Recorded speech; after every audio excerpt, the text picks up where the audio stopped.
Hello, I'm Robert Mackenzie, and welcome again to the fine old Harper Library in the University of Chicago. A group of guests have come together to see and to discuss the latest film by Milton Friedman in his series Free to Choose. In this he examines the working of the labor market and the role of labor unions, and again comes up with some controversial views in answer to the question, who protects the worker?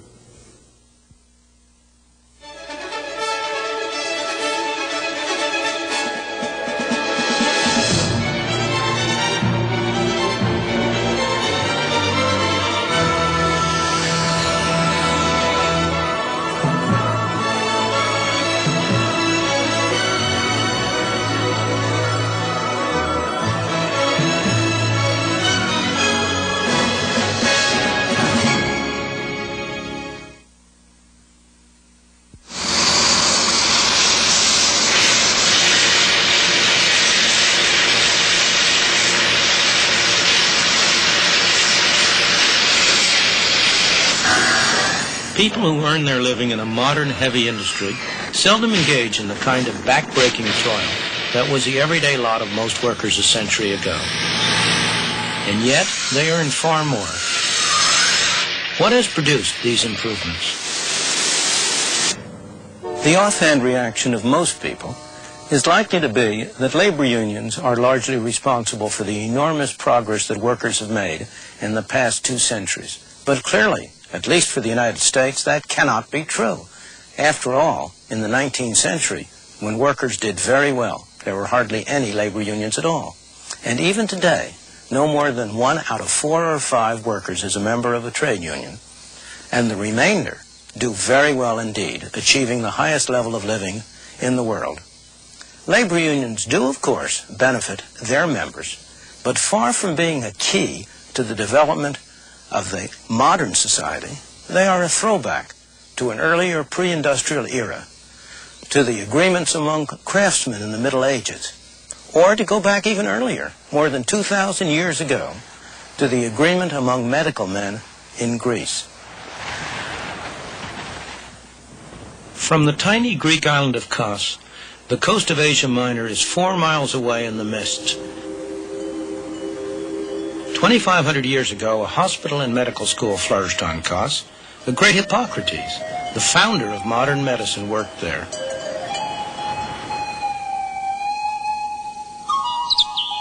Legend has it that Hippocrates taught his students in the shade of this plane tree. He welcomed anyone who wanted to learn, so long as they paid his fees. There's another legend that St. Paul stood here and preached the gospel of Christianity.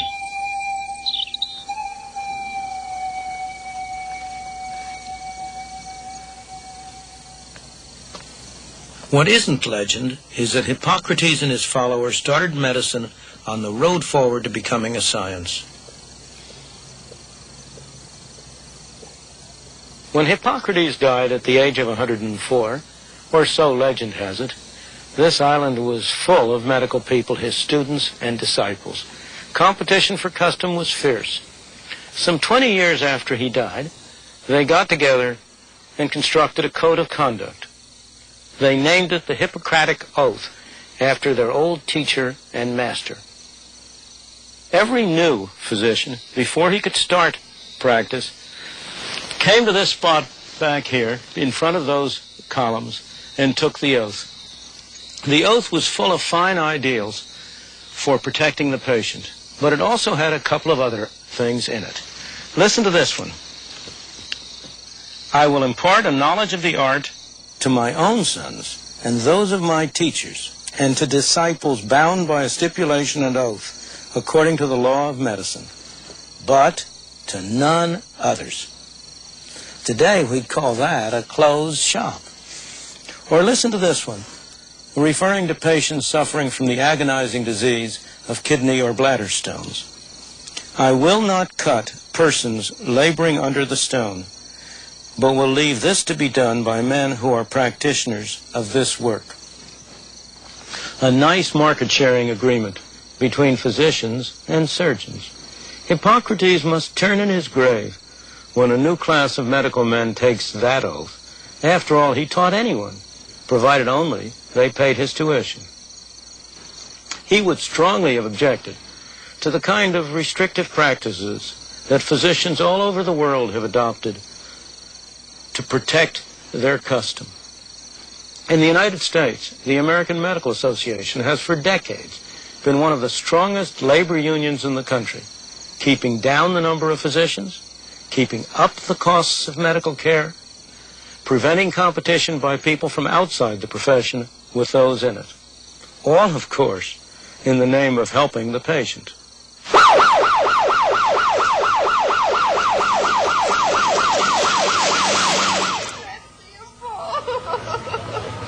you sit up? I don't know. Can you feel it? I've got her supported right here. Without warning, any one of us may suddenly need medical care. If we do, we want the very best care we can get. But who can give us that care?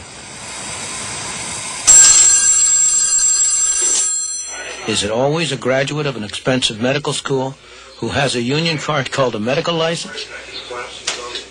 Or might it be someone like this, a trained paramedic working for a private enterprise organization rendering emergency care? And hopefully we'll get a very good contract out of that. Many such businesses provide primary care for emergency cases in the United States. This particular paramedic team is attached to a fire department in Southern California. They're good at their job, but it's not unusual to find local physicians objecting. 492 and the paramedics responding. They take a Hippocratic oath here in the United States, and they believe that they should be the one that is treating their patient. They should be the one that saves that patient's life. And if someone else does it, it just kind of interferes with everything that they've been taught.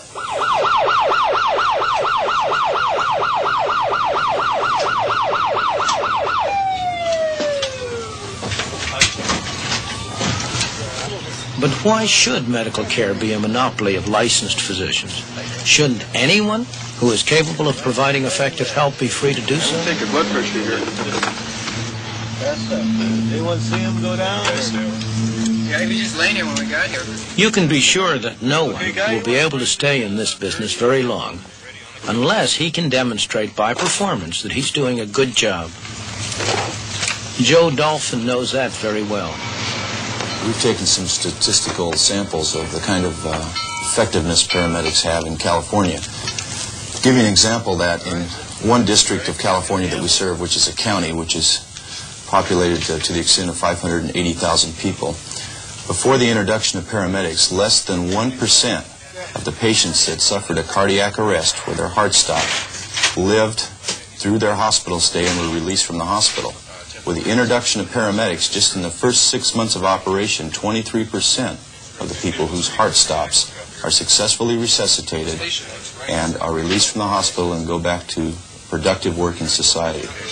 We think that's pretty amazing. We think the facts speak for themselves. However, relating that to the medical community is sometimes very difficult. They have ideas of their own. Respiration's 12 and regular. Right. All right, looks good to me, Dave. Okay, Scripps, how are you reading this down there? Okay, you guys ready to go? Yeah. Check for it. Scripps says code 2.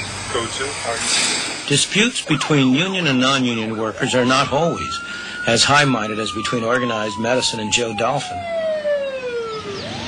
One day in 1978, workers at a coal loading dock on the Ohio River in southern Indiana continued to work after the mine workers union had called a strike.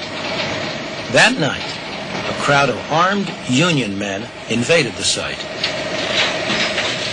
And then they fired a little building setting here after they fired Mr. Teagarden's car here, and threw another firebomb into the trailer. Others had run on back and were firing trucks and shooting holes through tires with handguns. I'd gone back beyond the loading dock here, was standing back in there, and could hear them shooting in the air, escaping from truck tires. Of course, there was so many people moving around and doing so much damage and setting so many things on fire, a whole lot of things going on at one time.